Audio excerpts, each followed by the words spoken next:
Avery, whose show is this?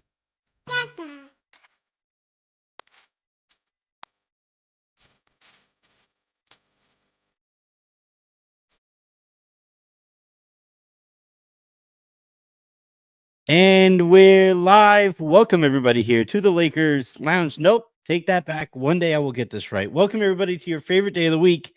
I am Anthony Irwin, joined as always on these fine Friday afternoons by Pete Zayas of LFR, of basically all your favorite content. This is The Hook.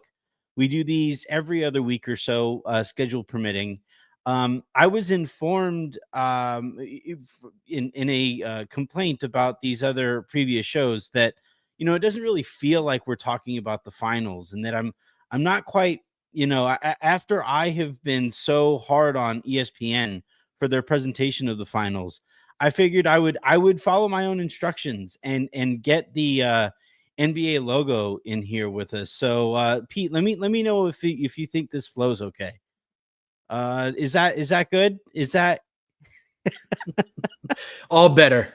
Is that better? Yeah, just little trophy band-aids makes it all better. I think this is what everybody was asking for, right? It's just just the logo anywhere in any way that we can put it on there. I feel heard. I feel seen, although less seen. I asked you. I just realized I asked you, hey Pete, do you mind moving the camera so that we can see more of your face? Mm-hmm. Only to having the mic in front of my face, it's this. Yeah. All right, here. I'll tell you what. I'll split the difference, and the only one that we need to see is mine. It'll just.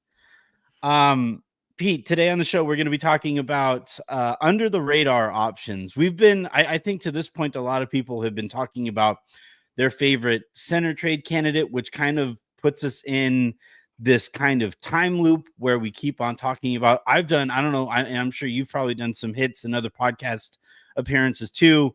And I feel like I've talked about Nick Claxton way more times than I ever should have talked about Nick Claxton. It's like just like we used to with Miles Turner and Buddy Hield and all of that good stuff.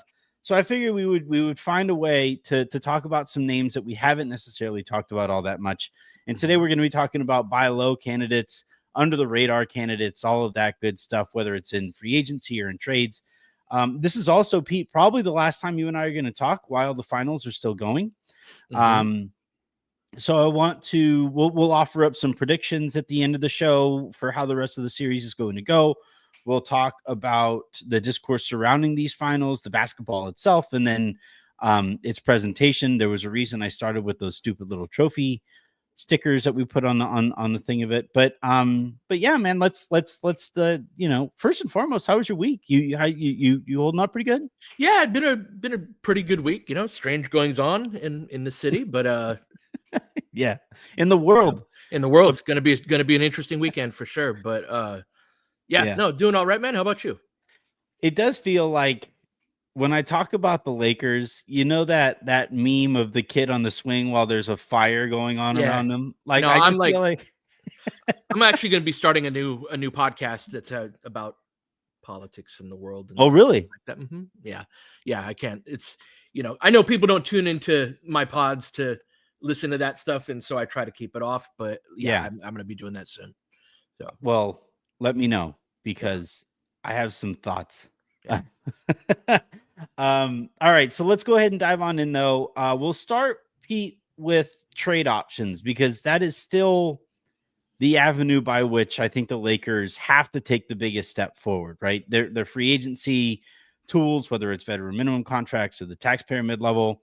I know there's this faint dream of LeBron taking enough less so that the Lakers have access to their full mid-level exception. I just don't see that being particularly realistic, especially after asking around for my most recent piece for clutch points. So it kind of sort of has to start with the trades, and I think that's going to kind of set the tone for the rest of the offseason. I want to ask you on a more macro level before we start talking about specific trade targets. Does their first move have to be a trade for a center? No, I think they need a center to be a functional team next year in Yeah. ways that they weren't last year.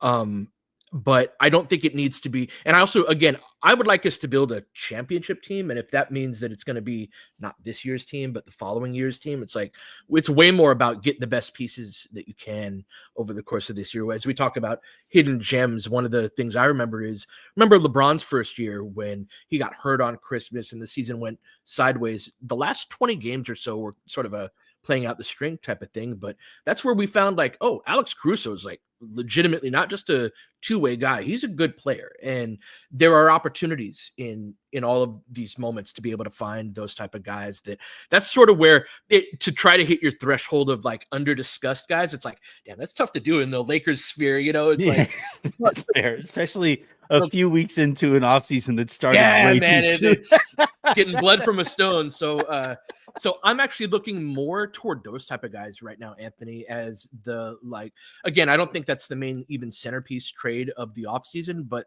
even if it's the second guy you get in a trade, say you trade for a center, but remember we traded for Adam Morrison and got Shannon Brown out of it. And there's, I think, a lot of opportunities over the next couple of transaction cycles to find that kind of guy. And so that's kind of where my mind goes more for the under the radar type of stuff. I think there are a couple of higher priced buy low guys that people be like about, but that's kind of where I want to find those hidden gems. I thought Koloko was one last year. I really liked what I saw from Koloko. I was really bummed that they didn't convert his contract to a full-time NBA contract at the end of the season, because I thought there was a much greater chance that he would help the team than Len. Me too. I watched Len play, and there were occasions Raj and I would laugh at these after these games where Len would play and somebody would get into the paint and he'd be in the dunker spot, and he'd be like, "Oh fuck, I have to jump here." And you would almost see him like start rubbing his feet, like, "All right, wait, warm up, boys, like, let's go." And then the either the pass would be thrown or he'd be given the eyes at the guard, like, don't throw the pass, shoot the floater, shoot the floater. So yeah, I thought, and frankly, I hope the date for the Lakers to make their qualifying offer to Christian Koloko is coming up. I hope they make it. I hope that they try to keep him in their kind of sphere here, because I don't know, for one thing, I don't think the Lakers are in a position where they can just let NBA talent walk out the door, especially at that position. And I think he's that. What did you think of what you saw from Koloko this year? Yeah, probably the player I disagreed with the coaching staff on the most. I know that their issue with him, I think they had what they wanted in mind for Jackson's backup, especially. I think in their eyes, Jackson was the athlete that could run and jump and that could, use his speed. And they really wanted out of the other five a guy that you couldn't move. And that was what Jemison was. And then the route that they ended up going with Len. And I think that that's what the issue, quote unquote, was with Koloko that they had, is that you could kind of move him around. He's a skinny guy, not, pretty young and all of that. But I think that they missed out on, better play at the five. He had several shifts where his defense would swing a second quarter shift or something like that, like you said, compared to the guys that we had, it was like, but if they weren't going to play him or value him under last year's circumstances, and if I'm Koloko's agent, why would I want to come back to the Lakers, Yeah, that's fair. I've thought a lot, Pete, at the very tail end of the last episode that I did with Raj this week. I threw the concept out there of manufacturing depth and doing what you can to get anything out of anyone, and one of the guys who really kind of came to mind here was Koloko. And over the years, you can think of there are probably a few candidates that the chat will probably remind us of as we kind of hit on this over the course of the show. Also, is guys that the Lakers, held against them what they aren't, whereas accepting who they are and what they do bring to the table. And that's a Frank Vogel thing. That's a Darvin Ham thing. And I thought we saw it last year with JJ Redick. And that's something that they really need to, like, you look at the coaching staffs that are still active here and have been active over the course of the postseason. You and Darius made this point, and I've kind of piggybacked on it since you guys made it. But most of these coaches in the playoffs have actually expanded their options when their backs were against the wall. Mhm. And we saw Reddick really compact his options when his back, like, to a hilarious extent, an previously unseen extent in that fourth quarter.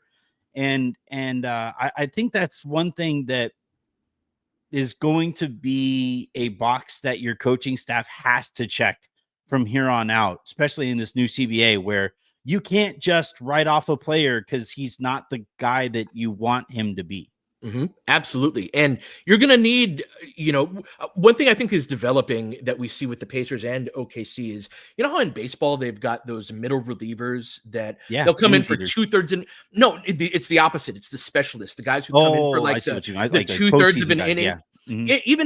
Even like it's like an eighth inning type of pitcher. They're not your closer, but Yeah. they're awesome against lefties. They've got some sort of, but they're not going to pitch more than 12, 15 pitches. They Yeah. know it. And so it's all gas. Everything they throw is nasty, every single type of pitch. Yeah. And so, like, I think that bench players in the NBA are becoming more and more. There's a role for that. In Indiana, Specialized, they play 9 guys 15 plus minutes per game.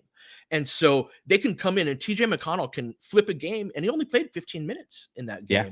but he was just all gas the whole time. And so I think there's more and more opportunity for that. And so, that ability to expand out the number of guys, but you have to accept that, hey, this guy's not going to be perfect and not going to be everything to everyone. That's part of why they're available in the second round or for a vet minimum or as a hidden gem buy low. Every single guy that we're going to talk about, Anthony, is going to be flawed in some way. And so building out different 5-man groups, different lineups, different ideas, or like Indiana, understanding we want to play fast. We have a thing that we want to do. So you might be imperfect, but you're fast, right? Okay, cool. We can work with that, that at least start from a concept that, like, tell me what you can do with these type of players and let's build off of that. Yeah, absolutely. It's and we talked about Dalton as a potential guy who, like, a lot of at least our listeners, I don't know if you guys sense this too, but a lot of my listeners were kind of like, why can't Dalton get a look here? You can't put him in for 5 minutes and hope he knocks down a couple of threes. And we've always thought of microwave scorers, but I actually think an archetype that's becoming more and more important, to the point you just made a second ago, is a microwave defender who goes out there and is immediately at level 12, and just goes out there. It's the Hoosiers thing. Tell me what flavor gum that dude is chewing, and come back to the bench before you gum up the offense too much. And that's something that, by the way, I think the Lakers and any team should be able to find on the minimum. Like, go out, get some athletes. I don't think, I think a lot of times, and we've talked about this, the notion with Pelinka is he likes to use his veteran minimum contracts to address flaws in his previous roster. So you start to see this team identity kind of swing one way or another, right? You had 1 year where everybody could dribble, and then the next year where nobody could dribble and everybody could shoot, but nobody could defend. And then it was like, and so on and so forth.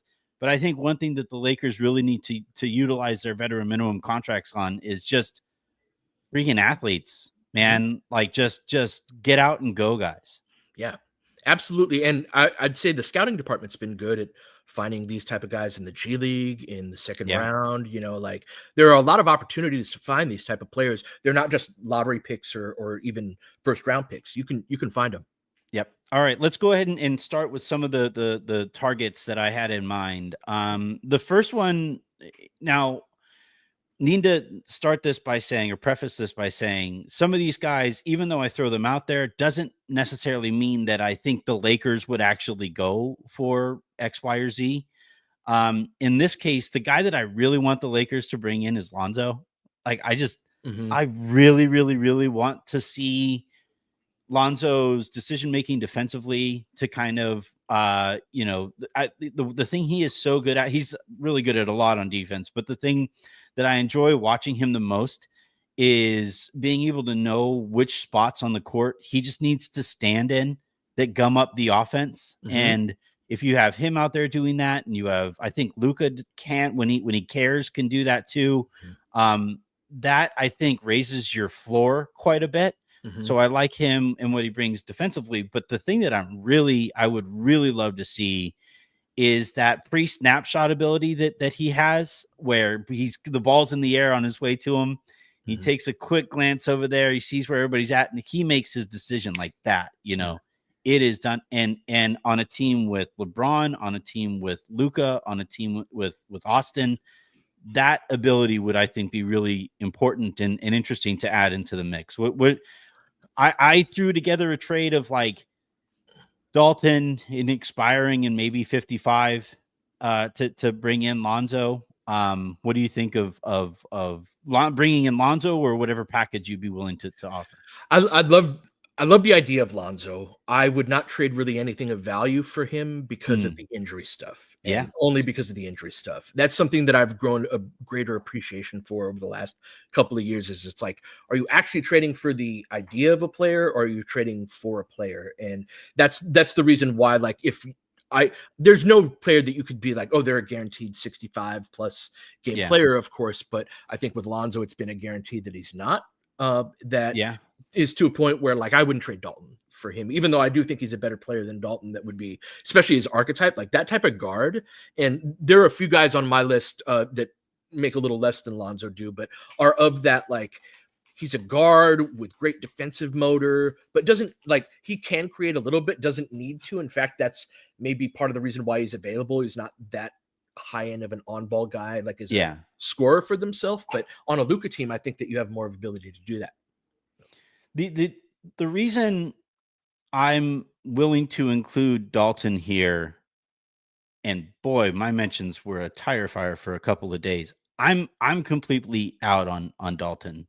Now, in terms of asset management, the Lakers can't be out on Dalton. They can't just throw him in any which way, when it comes to their trade offers and stuff like that.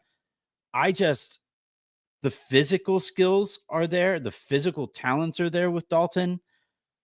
I don't think he reaches the barrier for entry when it comes to basketball IQ. And that's really difficult. And he's an older rookie.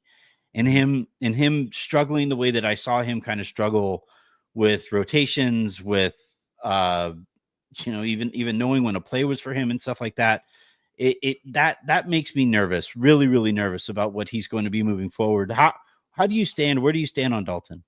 So I understand that, and I think that it could ultimately work out that way, where he doesn't have that IQ. A couple of bits of pushback is, for one, any rookie, I think that there's always going to be a bit of growth, right? A bit of like, I understand how to get better at this. And there were a couple of aspects, especially on the defensive end, that I thought he did get better at. His opportunity just shrunk as our coach decided that he was going to play fewer. To our earlier point, yeah. Right. I also think if you look at his story specifically, I don't think he's played high level basketball for very long, where he had a big growth spurt. He went to, like, Northeast Colorado. He played 1 year at Tennessee and killed it, as he has this growth spurt and whatnot. And so he's sort of young in his progression. I also think that there are again, in the spirit of, can this player play two shifts? I think that if you are able to match him up against guys that don't lose him with their speed, whether it's off of the ball. Like, I thought he was terrible at guarding guys like him, like at guarding other shooters, which is often weird, but defensive assignment for a shooter is usually you got to guard the guy that does the same thing that you do on the other end. I didn't think he did that very well, but if he guarding like a taller guard or forward that wasn't as shifty, I thought he actually had some very good, like, if you watch his games against the Clippers, and like, he's tall too, he's got height, and like, there's enough utility, and there are enough use cases for, I think, the player that he has, to where you combine that with the little experience, and he's making $4 million. That's my only pushback, is like, can you find me a better player at $4 million, Anthony? And if you can, great. Now, if you want to trade him out for a guy, but like get a guy back that can play at least. Like Lonzo doesn't play. I like Lonzo, but like when was the last time he played 50 games? Yeah. I mean, look, there's a reason he's available. There's a reason, there's a reason he's available and is only making $10 million a year. So, or what? No, it was 2 for 20, right? Not 2 for 40. Yeah. Yeah. So yeah, no, from just if I was just to walk into a gym and saw Dalton playing, I'd never seen him play before. And I was like, oh, I would be legit intrigued. There's a lot to like there, especially as your movement shooter, and having a movement shooter is really bleeping valuable in the NBA. And if he can kind of become that, then cool. I do you think JJ was harder on him than he would be most other players, because he was like, dude, because of like the white guy who can shoot thing? No, Dalton makes mistakes that would piss any coach off, really. Like a lot of times, you know. Yeah. No, I do think that there's and I don't think that it was exclusive to Dalton either, in that we saw him again contract to the 5 guys that he trusted most, and we lost a lot of athleticism while playing those responsible adults that know their rotations and all that. They're just not fast. They don't jump high. You need guys like Dalton has talent. I think Dalton led us in 2-point percentage. He shot like 59% from 2. Like he can shoot off of movement a little bit, but it's more to me is overall scoring ability. It like from 2-point range, around the basket, ability to dunk and finish around the rim, pull up from 12 feet, and knock down an open catch and shoot. Like the movement stuff is cherry on top type of stuff to me. Yeah. Well, I if he's going to be the guy that I think fans think he is, that's because they're literally calling him, like when people were saying, when I throw him into trades, it's like you can't trade a movement shooter for somebody who doesn't play 50 games. I'm like, he's not that though. He ideally he becomes that, but he's not. Who's the first guy on your list? So first guy, I like Isaac Okoro with Cleveland. This is somewhat predicated on them having to get out of a little bit of money and make a move. In trying to find guys on this list, Anthony, it's again trying to find like, hey, could this guy possibly be available? But that is sort of an archetype I'm looking for. Like Zaire Williams is another guy that, are you in your early 20s? Things were okay with your first team, but you've still got a little bit of time to develop. And so that the Lakers have a dearth of wings. That was going into last year. Max and Dalton were the 2 young wings. Like, hey, we finally got a couple of guys that are going to get a little playing time. Max got moved for obvious reasons, but I feel like they've got to mine a defensive wing somewhere that isn't Vando, that can knock down an open 3, things like that. And so that's sort of where my mind is at. What do you think about Okoro? Yeah, I like to put a lot of stock into the ways that a player's current fan base talks about him. And of players, and look, it's not like I was fully tapped in on the Cleveland Cavaliers this year, but of players who I noticed very, very often, there was a lot of back and forth about. I feel like Okoro led the Cavs in discourse this year, because you look at him and especially the defensive skill set and the athleticism and all of that stuff. I really, really like it. He got kind of winged out in Cleveland because they, especially after the Hunter trade. And so, I do think there is an opportunity here to potentially go out and get him. The question I have with Okoro is, like, depending on, I guess it kind of depends on what position LeBron plays a lot this year. If the Lakers go out and like trade for a center who is going to play 20-25 minutes a night, and they're going to sign a backup big, a lot, and then on top of it, you have, if they don't move Rui, or if they don't move Dorian Finney-Smith, and then you have Luka, and like that's still a lot of guys who are going to be defending the 4. So it's like LeBron going to play the three because of those guys. He's probably the only one who can defend some of those threes. And if LeBron is playing the three, then is Okoro going to get winged out again? So I think he plays 2 shifts off of the bench and is your main wing defender in those like LeBron only groups that start the second quarter type of thing. Again, this is a price range of guy, Anthony, that I'm looking for an 8th man down the line type of thing, that I think that he can, especially considering of those guys you're talking about, how many of them is their main job guarding good players on the other team. So I think he can guard your 3s and 2s, especially. Yeah. So he has 2 years at 11 million left on his contract each. And your offer to the Cavs would be what, an expiring? And yeah, it's predicated on what do they need to get out of money, right? Because they're a team that is over the second apron right now by about $3 million.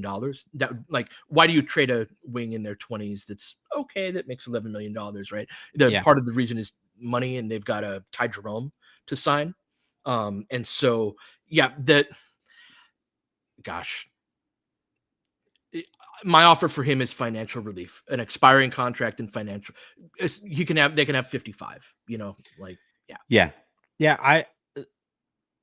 What's going to be interesting to hear, so I'm Harrison and I are going to do Yossi Goslin's show this upcoming week. And one of the things that I told him that he is probably about as well equipped as literally anybody on the planet to talk about is how can the Lakers grease the wheels on other moves and on other moves around the league. And I think in this case, if you can, facilitate another trade, and in so doing, pick up an Okoro, I think that's bingo. That's the means by which you get him. Yeah, a lot of these guys, I think that is sort of the range in which they're not sort of the guy you target as this is the big move of the offseason type of thing, but you can get them in exactly those circumstances. Yeah. Yeah. All right. The next one I have on here, probably not going to be the most popular name to throw out here. Yeah. Well, it's not that, like, I don't think people don't like this guy. I don't think any Lakers fan has any feeling towards this guy. It's just the position that he plays makes things a little complicated. Okay. But I think John Collins is going to be that guy who goes to a good situation next year, and people are going to be really annoyed at how little it took to get John Collins to a good situation. Like, he's only 27, Pete. I feel like he's been in the league for my entire adult life. I don't know if it's because, like, he's spent his entire career in trade rumors or what, and I think, I think for a long time there, he was held up a little too high. He was a little overrated. And I think that pendulum is now swung to him being underrated. And that's why I think, like, whatever it takes to get John Collins this offseason is probably going to piss me off. My reason being for Collins, and it's kind of like the way that we talk about the Rui and Obi Toppin comparison, is like, I think Rui is a more talented player than Obi Toppin.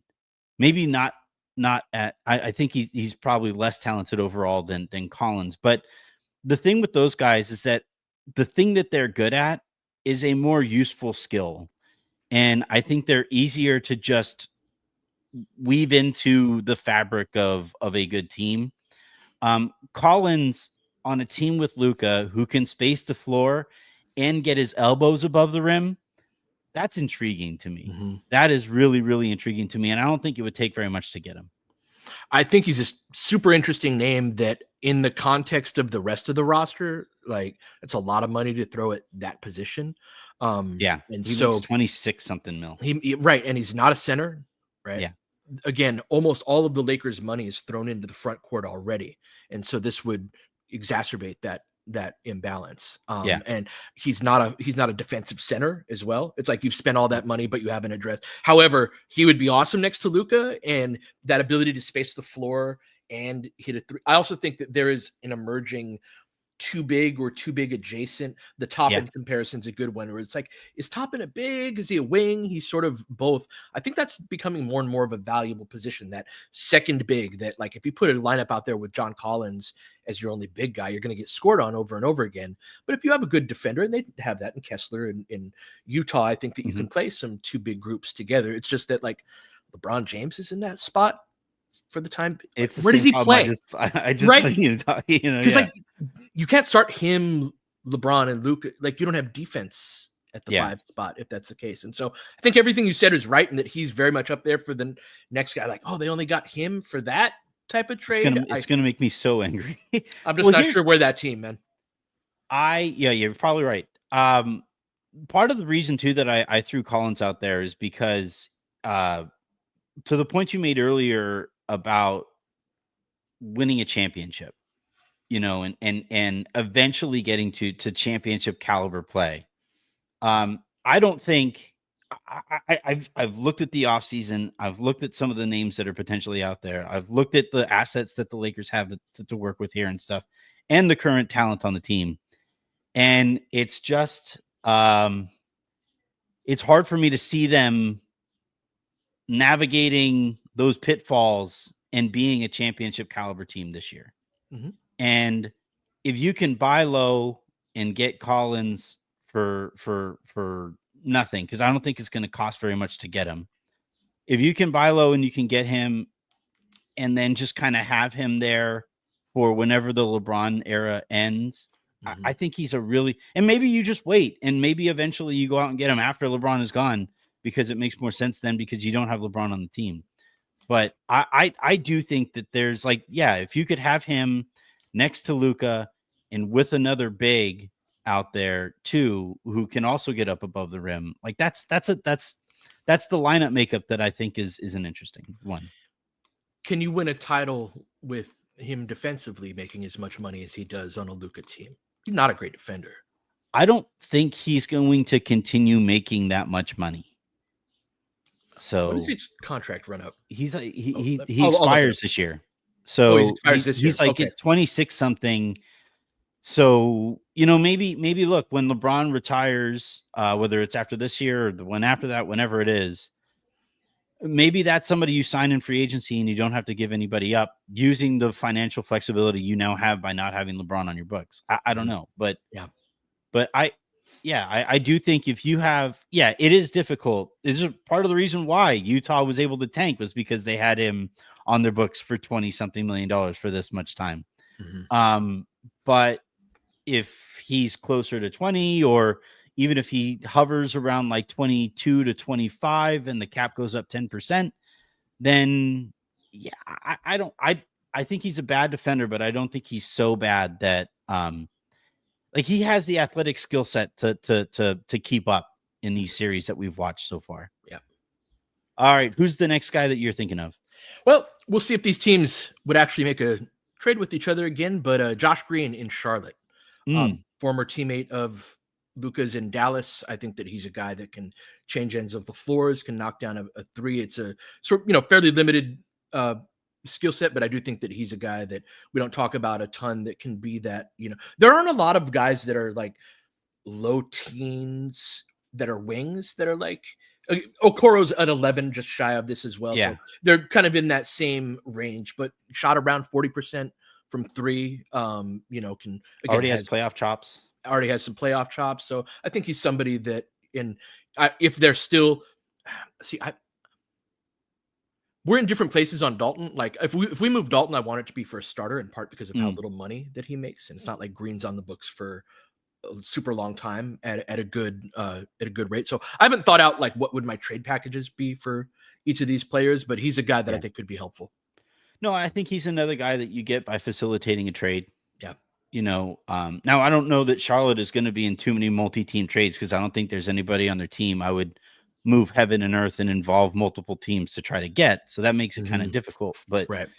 But no, I was looking at Green last year at the deadline. That was somebody who I kind of had my eye on, because and like this is part of the thing.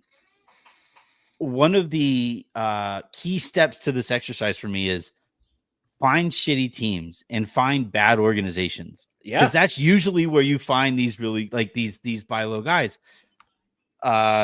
Shannon Brown, the guy that we mentioned earlier, literally from Charlotte, right? He was a Bobcat, and they had no idea what he was. And, he got to the Lakers and it's like, wait a second, this guy's like 6'3", 6'4", can jump almost literally out of a gym, and can shoot like can, knock down the occasional 3-pointer too. You guys couldn't find a use for this guy. Right. He was a throw-in. So those are the kinds of guys that, you look at the Charlottes of the world, you look at the Sacramentos of the world, you look at, you look at all of these really like the dumbest teams in the league. Chicago, I think, is another team that you could maybe circle. And you could, just by way of them not quite understanding what they have, those are the kinds of guys that I think smart teams, kind of vulture. The last thing on Green, the Lakers need a 2/3 type wing. All of their wings are they're all bigger ones. 3/4. That's right. That's exactly right.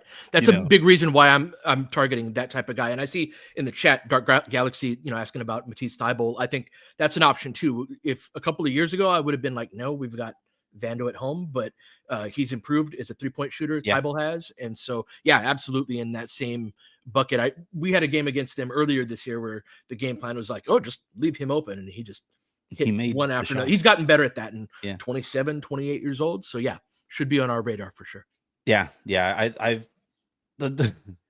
I joked about this with somebody with the Lakers, where it's like, unfortunately, it seems like Rob and Joe Cronin like to negotiate against each other a lot more than they like to actually make a deal with each other, because they talk.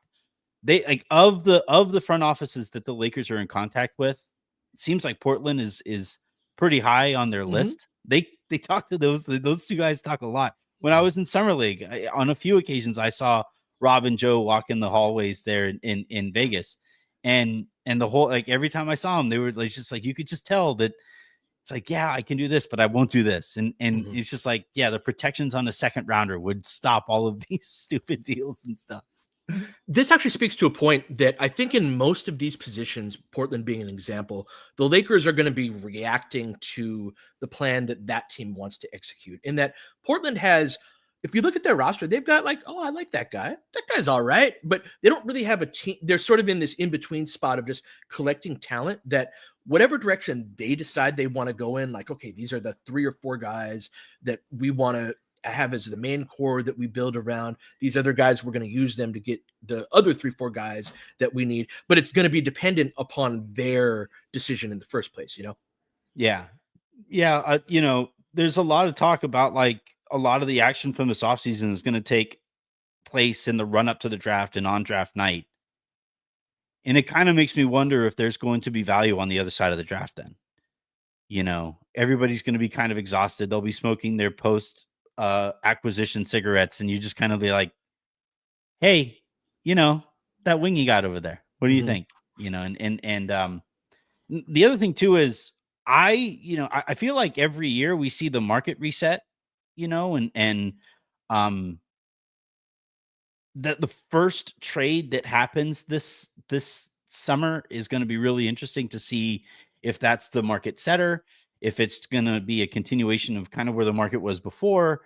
Like, I was talking to somebody who works with an agency, and they actually think that some of the hype heading into this offseason is a little overblown, because, like,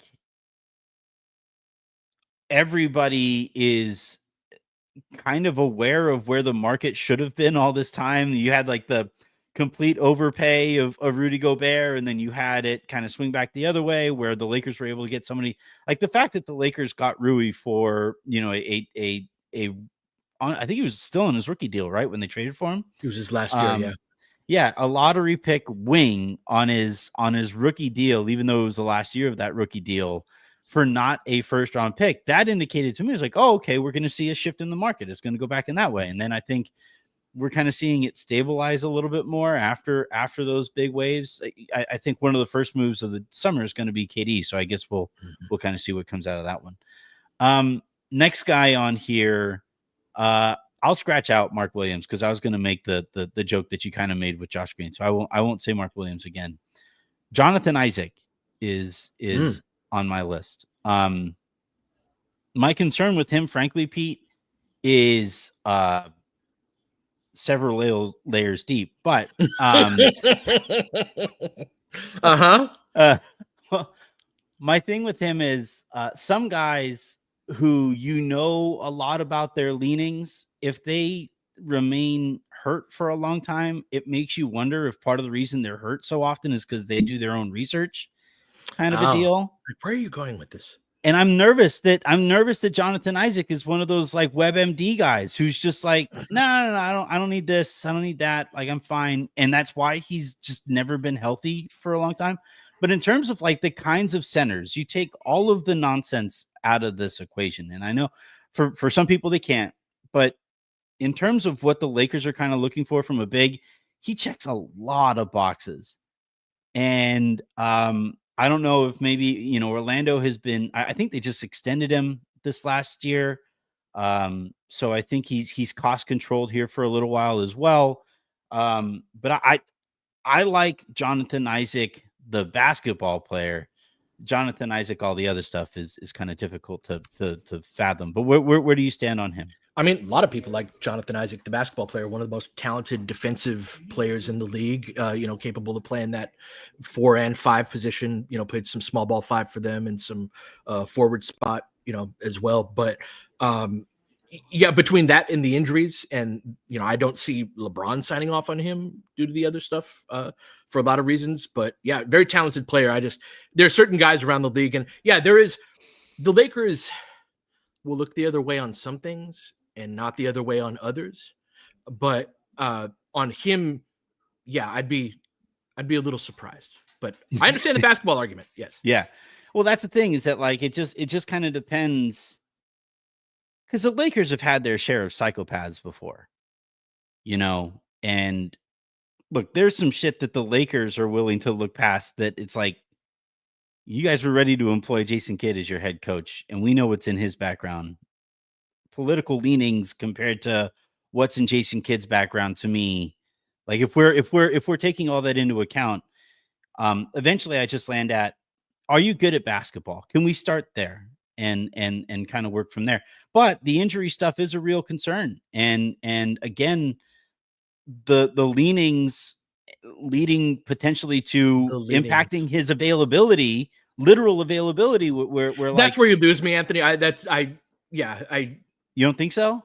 I mean, maybe, but I'm not going to go down there. Yeah.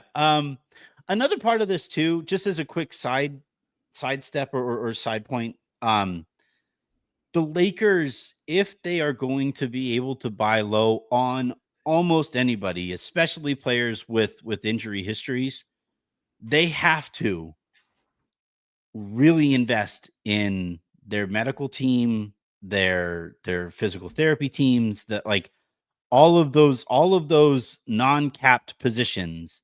I think historically the Lakers have not exactly broken out the checkbook for some of those positions, and that's one of the reasons the Dodgers have been able. I made this point on Jovan's show, but that's one of the reasons the Dodgers have been able to unearth so many buy low candidates and make them work, is because they have, under Guggenheim, thoroughly invested in all levels of their organization. And I think one of the things that, if this conversation that we're having, Pete, does not that, they're listening to the show or anything like that, but if the Lakers are having some of these conversations internally about guys that they could buy low on, rather than just draw a line through some of these buy low candidates because of their injury related red flags, I'd be looking at it the other way. And I'd be like, what can we do to maximize the return if we do buy low on these guys? I think they tried to address some of the health elements of the team this last offseason. And across the organization, one thing that they did was they hired a lot of junior and middle executive level people, where the idea of the Lakers having this super robust, with a lot of personnel, medical, like a Guggenheim, where you've got Yeah. different and I'm not familiar enough with their framework to where I know how many people they're employing, but I know the Lakers are going to run not as many people as a lot of other teams around the league. Yeah. And so what they did is this past offseason is they sort of changed leadership, but not at the very top. And so a lot of people came in. I know the doctor whose name escapes me that rescinded the Mark Williams trade. Mhm. It was his first year last year. And there were a couple of other positions that are in the player performance and in that realm. They let go of Ed Street, who was the longtime strength and conditioning coach this offseason. And so they're hiring a new guy there. So it is something that they're looking to address, but it's more through like different management or middle management than like, okay, we just doubled our department. Now everybody's needs are going to be tended to. That's just not the way the Lakers work. Is the number of people they employ in just about every department is fewer than the counterparts around the league. Well, it's like the point that you made the other day, or the last time we did the show, right? Where we were kind of laughing at you being the person who could have caught the Russell Westbrook moment, right? Uh-huh. But part of that is that, like, you started that story by saying I was really busy that night, I was doing these other things, and it's like that's how shit like that falls through cracks. Is when you are pulled thin, you know. That's I mean, shit, dude. This show is a one man thing when it comes to production and headlining and all that stuff. And there are times where I'm exhausted at 2:30 in the morning, and a typo makes it into the headline. You know, if I had a producer and and Odyssey opened up the checkbook for me to have a producer, shit like that wouldn't happen as often or ever. I would hope, since we would be literally paying for that person.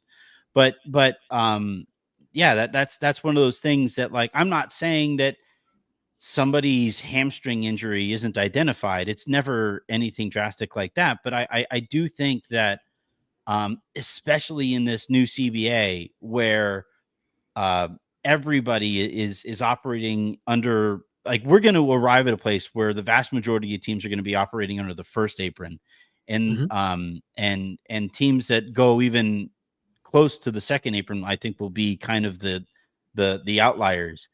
So if everybody's spending power is being brought down when it comes to personnel, well, then invest the money that you aren't spending on your team into your organization, especially if you print money the way that the Lakers do. And that's, I mean, sort of what they're trying to do, and the story they're selling on that. But again, it's not their way of doing that. It'll never be Guggenheim. It's not going to be that. It's going to be a new person in charge. It's got a better, more efficient way of doing things. It's not hiring 10 new people. Yeah. All right. Let's really quickly jump to free agency and some of the guys that you were talking about at the top of the show, where it's like, you know, whether it's potential two-way guys or guys that are, you know, maybe at the end of their kind of careers or something like that. Who comes to mind? Some of the I call the responsible adults that I think might be available for vet men types of Monty Morris, D'Anthony Melton, Alec Burks, and our old friend Larry Nance Jr. So a little cluster of guys. You think Nance will be a minimum guy? I mean, he never plays. That's the thing about like, I would be very surprised if a lot of these guys that are sub 41 game or sub 60 game guys, I think more and more that's going to be valued is like, are you actually available? Do you play? And yeah, I think a homecoming for Larry might be and a great place for him to get his value back up. Yeah. Dante Exum, another guy in that realm. Yep. So that cluster of players, and a young guy that I really like as well, who, this might be a trade guy. I'm sorry. I just want to throw him in, but I really like Jaden Springer, who I think is with Utah right now. He's a young defensive guard that I think that he's got a good 5 years ahead of him. We'll see, but I like him. If the Lakers were able to get Larry Nance Jr. on the minimum, did you see the Detroit Pistons tweet today? Did you see it make they tweeted out Alsar Thompson's stats, and they were like, Alsar's stats aren't the only thing rising, and there was no other context. It was so, like, everybody else asked, like, what else is rising? Why? Right. What's the point here? It's so funny. It's so nice to not wake up in cold sweats about like making mistakes like that, by the way, anymore. It's been very freeing to be like, oh God, But that, like, and everybody obviously were making the kinds of jokes that you would anticipate you would make, that my brain went there. Yeah. I would I would be rising. If the Lakers could get Larry Nance Jr. for freaking the minimum, a guy who can jump the way that he can, the way that he can also space the floor over the course of his career. He's really added that to his game. His injuries, too, by the way, are really kind of freaky. A lot of like hand injuries for some reason. It's like, Larry, stop slamming your hand in doors and shit. Like, what are you doing? But if the Lakers could get him for the minimum, I would be so thrilled. I would be over the freaking moon. I hope so. I was going to bring up Exum. Exum was a guy who Woike threw out on my show. Because Rob at one point was his agent, so you have that kind of built-in relationship as well. I also like that he's a bigger guard. Like a point that you made, I don't know if you made it on my show or on your show, but the you must be this tall to ride this ride. Extreme prejudice on my end. Yeah. I don't want the Lakers basically to employ anybody shorter than 6'4", and that's pushing it. I would say 6'5" and up is cool with me. And I believe Exum is like 6'4", 6'5", maybe even 6'6". So that would be great. He's another guy who the Lakers decided to just leave wide open for an entire game, and he killed them because of it. Yep. That game drove me nuts. I lost about a year of my life to that game. Other guys here. So one of the things I noticed in looking at forwards on Spotrax, that I like that you can just kind of group them by position. One of the things I've noticed is that kind of like combo guards before, the Lakers kept on thinking, oh man, we're getting great value on this combo guard, and we're going to get this combo guard, and we're going to do this with this combo guard. And eventually you kind of like ask, like, why do you think they're available? Is because the sport is kind of moving beyond the combo guard, the scoring combo guard, right? And I'm looking at this list here, and their forwards are a lot of 3-4 forwards. And it makes me kind of wonder if the sport is kind of moving away from that type of forward, because foot speed, I think, is really going to be the name of the game on the perimeter. So you do have, like, you mentioned Larry Nance Jr. I wonder if like Jeff Green is even going to be in the league next year, but Jake LaRavia is a guy that I kind of wondered about. Problem again, though, is he's a 3-4 type wing. I like that he can shoot. He's got a quick high release. The Lakers have a built-in relationship with his agent, right? And Aaron Riley, who also reps Austin. I guess my question, more macro, because you basically listed a lot of guys that I was going to mention, but like when it comes to the wing, do you think we're seeing a move from the 3-4 wing, or is it just that the Lakers have too many of them? I'm just looking at this list, though, and a lot of the free agents to be are in that. You have LeBron at the top of the list, Randall, Collins, Finney-Smith, Portis, Boucher, I think, fits into this group as well. A lot of like power forward, small, more power forward than small forward, who I think the league for a while thought, well, maybe they can play small ball center, but we're kind of learning that they can't, because centers actually matter now. Sure. Yeah, no, I think it depends on, which direction you want to put. Like a guy like Boucher, I'd consider even more of a 5 than anything, and he's just skinny at that spot. But yeah, I think it's more about like what jobs can you do specifically, and that those tweeners often, in some ways, are you not describing the combo guard of forwards when you talk about that position? That it's more like I'd rather than a guy who can do a little bit of these two jobs, but neither of them really well. Like definitively, this is who you guard and what you do, and that we really know the role that you fit into. So I don't that hasn't like really pinged on my radar necessarily as a thing.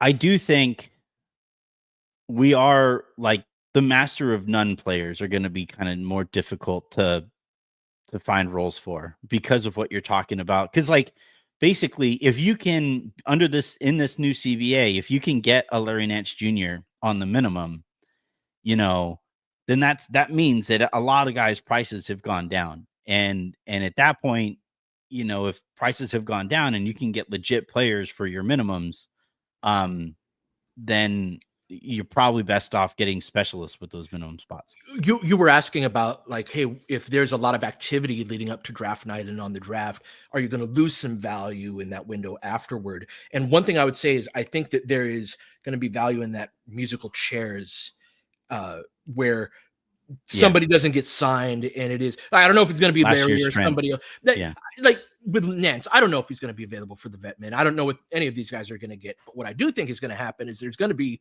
some guys that you're like, oh damn, we could get him for that. That we just don't know who they are. That might be the way to go. Right? Is to be more opportunistic than anything.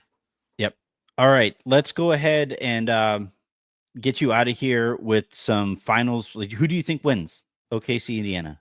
I've got Indy, man. I've been cheering for them. They're one of my favorite too. teams of the last few years. I just love how they play. And I think that they've kind of figured out OKC a little bit in a way that their attack comes from so many different places that OKC can't load up on one player the way they do with like Anthony Edwards, where it was like, we're not even really going to guard the corners. We're just going to pinch in and compress in the middle of the paint, and good luck to you. And with Indy, it's just they're attacking from so many places that, I think they've got them figured out a little bit. I know they're not favored, and maybe I'm just being a prisoner of the moment, but I've been rooting for them for a bit. How about you?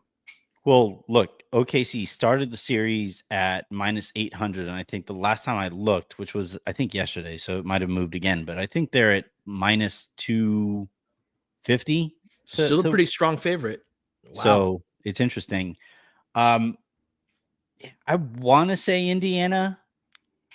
I also have been rooting for them. OKC really annoys me. Why do they piss everybody off? I actually like them, but they seem to really get under people's skin. What is it? Honestly, it's their fans. Yeah. It's just like and like the way that everybody talks about like I get annoyed when I feel like everybody kind of goes out of their way to excuse flaws or missteps, right? And with Presti, everybody has anointed him as the greatest executive to have ever executed ever. And like, I think he fucked up this last year. He had the opportunity to turn their team into a legit juggernaut, whether it was by getting the wing whose name slips my mind out of Brooklyn. Who am I thinking? Cam Johnson. Mm-hmm. Cam Johnson, yeah. Mm-hmm. Like if you add Cam Johnson, because they're struggling to hit shots. And I think they're also struggling to create shots a little bit. One thing that Indiana has done, I think, really well is attack Shea, not necessarily just because somebody has to be the worst defender, but he's their worst perimeter defender on the court oftentimes. Mm-hmm. And if you cut the head of the snake off of their offense, they don't have any real other options to create for anybody else. And that should have been something that the greatest executive in the history of the sport should have seen coming. Their biggest in a year where they could win a championship, Pete, their biggest acquisition at the deadline was Daniel Tice, who they immediately bought out, and it was to get another second rounder. Mm-hmm. So it's like, I have a problem with that. Like, especially in this, when we know windows are so tight now, you have an opportunity to win a championship.